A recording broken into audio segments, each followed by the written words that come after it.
Ka taka te marama tua toru o te tau Māori i te takiwā o te ākuhata me te o ke topa. Ko te toru here o pipiri te ingoa o tēnei marama. Ko te kupu here i ko nei e orite ana te tikanga ki te kupu ārahi.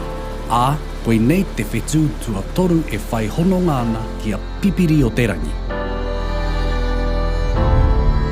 Ko tētai atu ingoa o tēnei marama tua toru nei, ko here turi kōka. Engari, he rereke te tikanga o te here i tēnei ingoa tēnā i te ingoa te toru here o pipiri.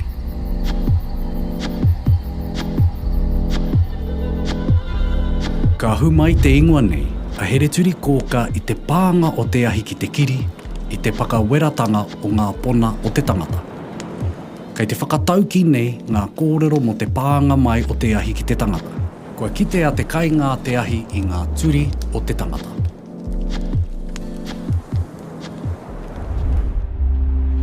Nō reira, e mārama ana he makariri tonu tēnei marama. Nā ko nei putai te kōrero, mākere mumu, hūpē tautau. I ētahi rohe e kitea te hononga nui i wainga nui i tēnei marama me te hukapapa. Koe nei i ahu mai ai te kōrero, kauawhi, ka nui te huka, ka patua te kaha o ngā mea katoa i konei. Ahakoa te makariri o tēnei marama o te tau. Kei te kitea e etahi tohu e meana kua mututonu te anu mātau. Ā, e kainamu mai ana te aroaro o te mahana. Nā whai anō i mōhi o tia ki etahi ko aroaro māhanahana kē te ingoa o tēnei marama o te tau. I tēnei marama ka pua mai te perehia me te haikaro. Ka heke hoki te ngutu parore ki ngā awa o Waitaha, ki te whānau, ki te awhi i a nahua. Ka tai ana ki te mutunga o here turi kōka, ka huri te kaupeka.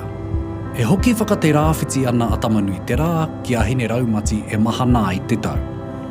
Ko te hōhonutanga o te ingoa o toruwhiti kei roto i tāna ingoa. I ko nei e orite ana te whiti ki te huri, arā ki te huringa o te kaupeka. Ko te toru o te toruwhiti e hāngai ana ki te marama tuatoru.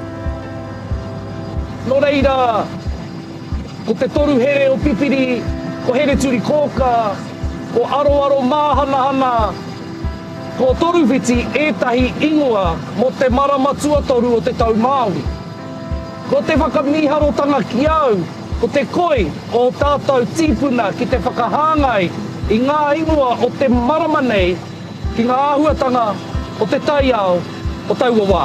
Ki runga ki tēnei papa, he papa tāta ki no whatinuku no whatirangi tēnā whakaeke ke atu tā rewa ki te rangi.